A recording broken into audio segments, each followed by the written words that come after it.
Che la si guardi da sud o da nord, la faccenda non cambia.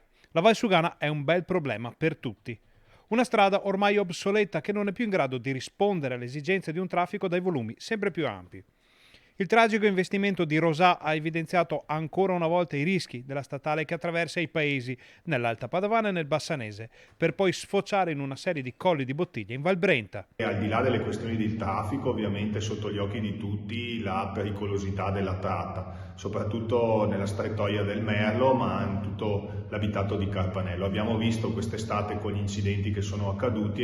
In Trentino, dove un camion ribaltato ha paralizzato l'arteria nei pressi di Pergine proprio nelle scorse ore, non va molto meglio.